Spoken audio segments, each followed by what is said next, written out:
Selamat sejahtera, saya Kalewani, anak perempuan Guru Nadik, ingin membentangkan tentang kajian kes bagi kursus subjek kaedah mengajar PTV. Keperluan menyediakan pendidikan yang setaraf berdasarkan transformasi pusat latihan kemahiran ke arah pengajaran dan pembelajaran abad ke-21 sering kali diperkatakan oleh ahli akademik dan pakar-pakar pendidikan. Kaedah pengajaran dan pembelajaran yang diperhatikan mestilah sejajar dengan perkembangan digital dan memenuhi aspek-aspek revolusi industri 4.0.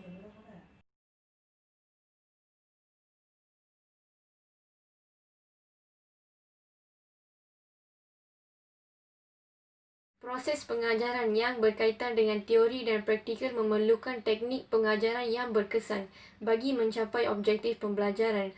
Hal ini demikian kerana kebanyakan tenaga pengajar masih kurang mengaplikasikan teknologi digital dalam proses pengajaran. Seterusnya, tenaga pengajar yang tidak menyediakan pelbagai rancangan berkaitan dengan teknik pengajaran yang tidak memenuhi aspek revolusi industri 4.0, khususnya dalam pusat latihan kemahiran, boleh membawa impak negatif dari segi melahirkan bakal-bakal graduan yang mempunyai kekurangan kemahiran menyebabkan mereka tidak diterima dalam pasaran kerja. Kemudian, tenaga pengajar yang perlu beralih ke arah pengajaran yang meliputi pendidikan abad ke-21 menjadi suatu masalah untuk diaplikasikan dalam proses pengajaran dan pembelajaran.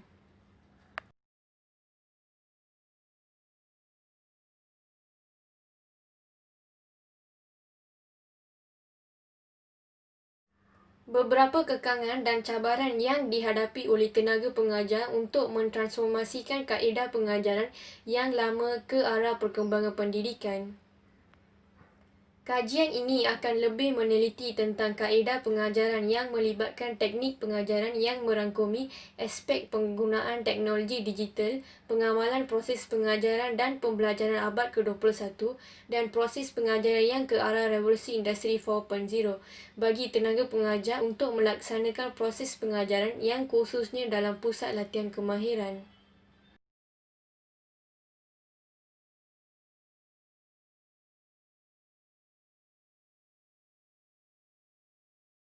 Terdapat 4 objektif kajian yang penting saya ingin menyatakan di sini.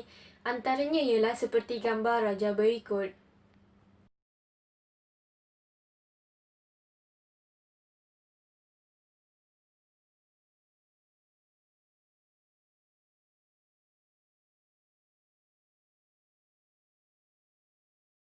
Di skop kajian, terdapat 3 perkara utama yang kami akan meneliti dan menjalankan kajian tersebut. Antaranya ialah seperti gambar raja berikut.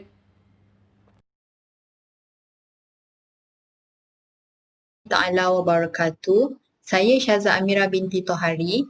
Seterusnya, saya akan menerangkan mengenai kajian literatur. Dalam kajian literatur ni, kita akan membincangkan mengenai 3 perkara. Yang pertama,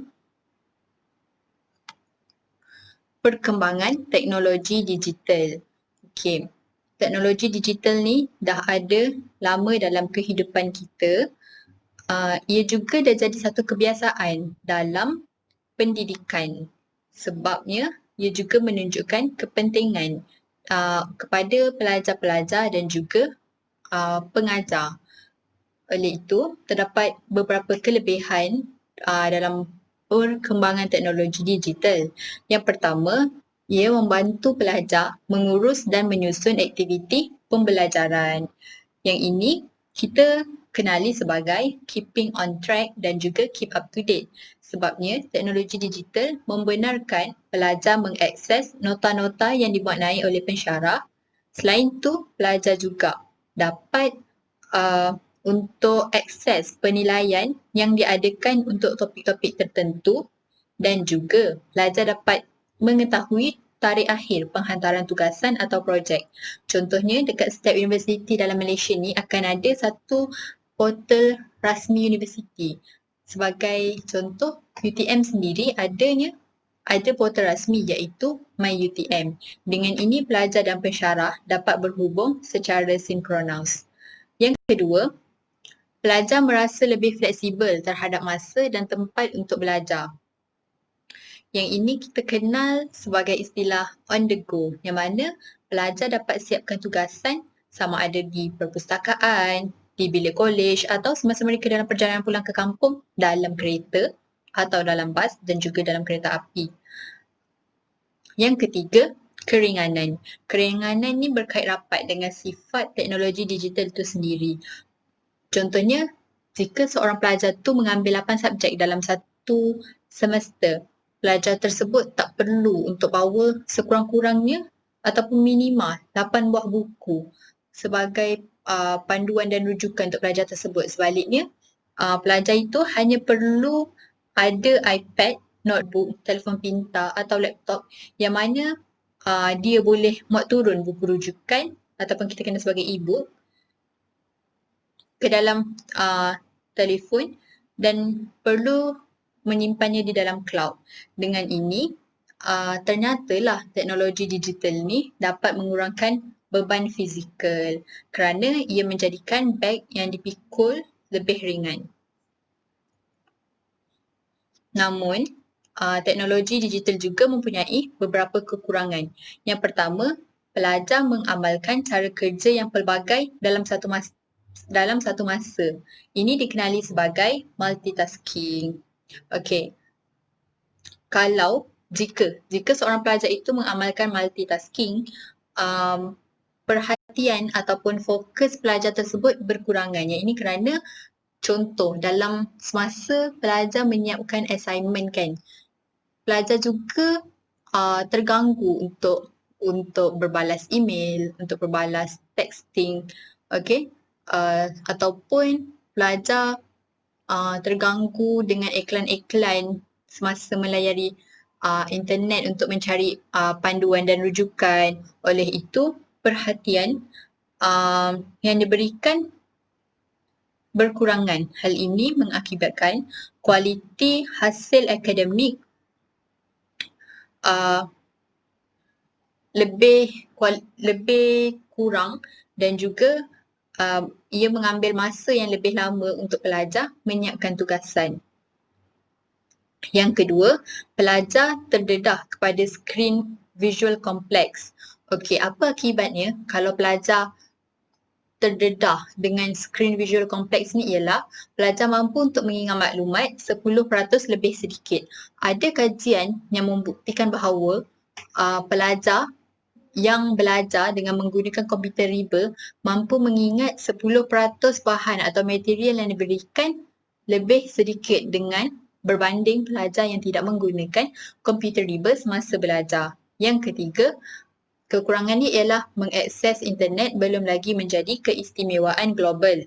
Okey, kita tahu negara kita Malaysia adalah sebuah negara membangun yang mana hanya 32% daripada jumlah populasinya dapat mengakses internet. Ada sebahagian kecil daripada populasi mempunyai capaian internet yang baik manakala selebihnya berdepan dengan masalah ini, terutamanya mereka yang duduk di kawasan kampung atau kawasan pedalaman.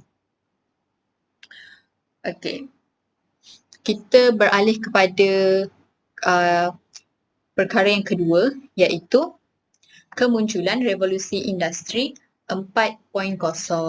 Okey, semasa revolusi industri pertama, air dan wap digunakan untuk menggerakkan pengeluaran.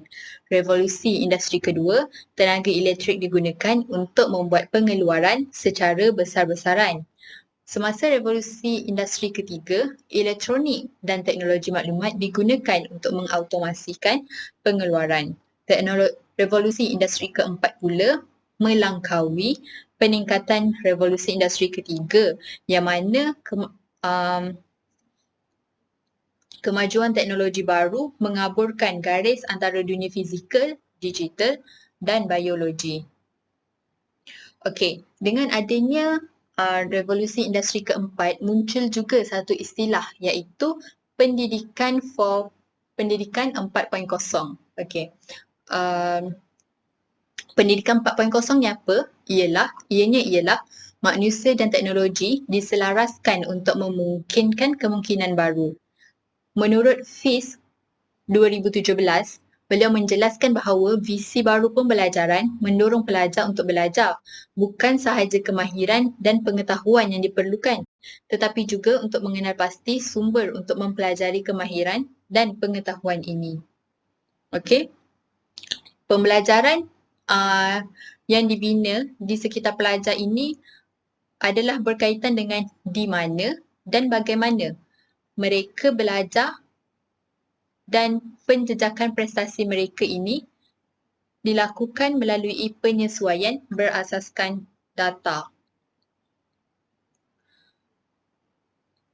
Seterusnya, rakan sebaya juga menjadi sangat signifikan dalam pembelajaran mereka, yang mana guru hanyalah mengambil peranan sebagai fasilitator dalam pembelajaran. Okey. Terdapat 9 corak atau gaya yang berkaitan dengan pendidikan 4.0.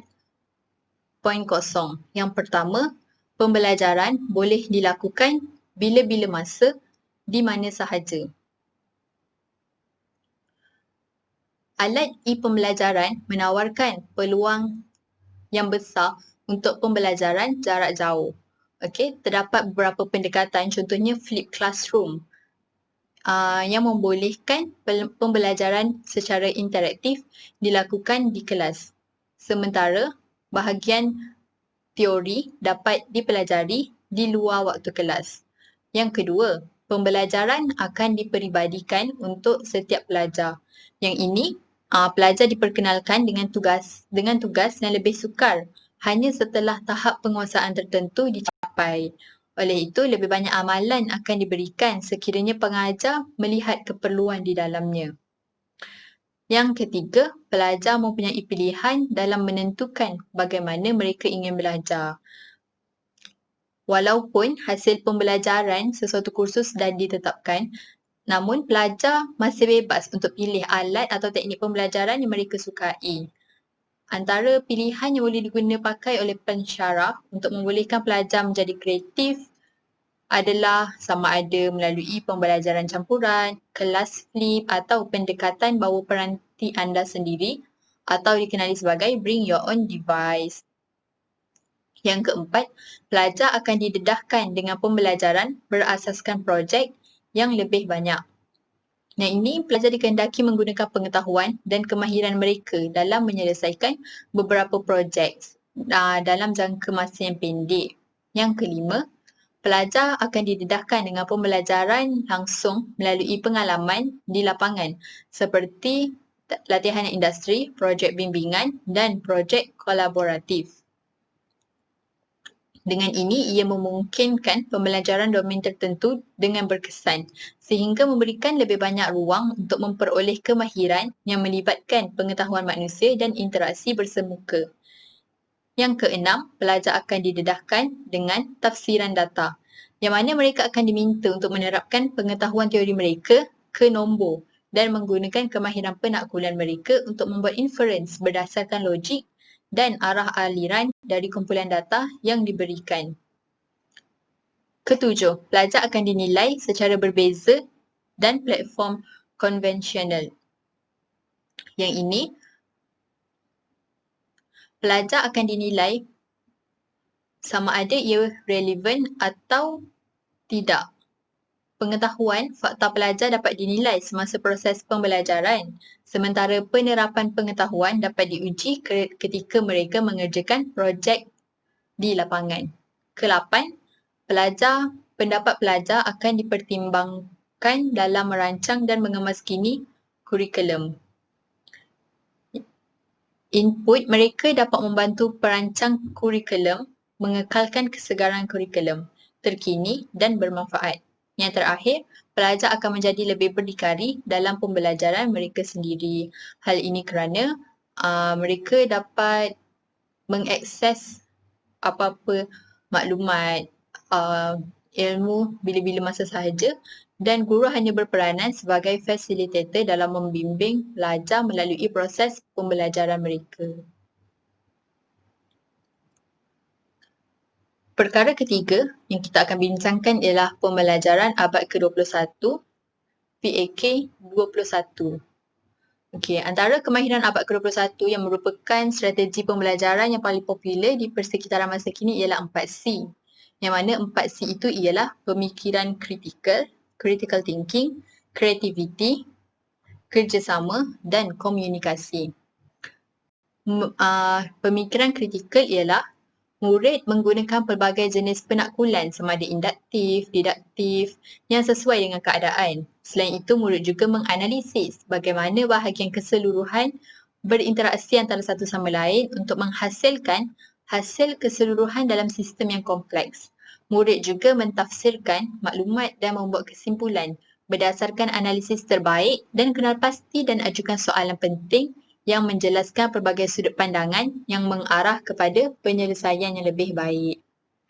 Kedua, kemahiran komunikasi. Dengan adanya komunikasi, pelajar dapat menyatakan idea-idea dengan berkesan menggunakan lisan, tulisan dan kemahiran berkomunikasi bukan verbal dalam pelbagai bentuk dan konteks.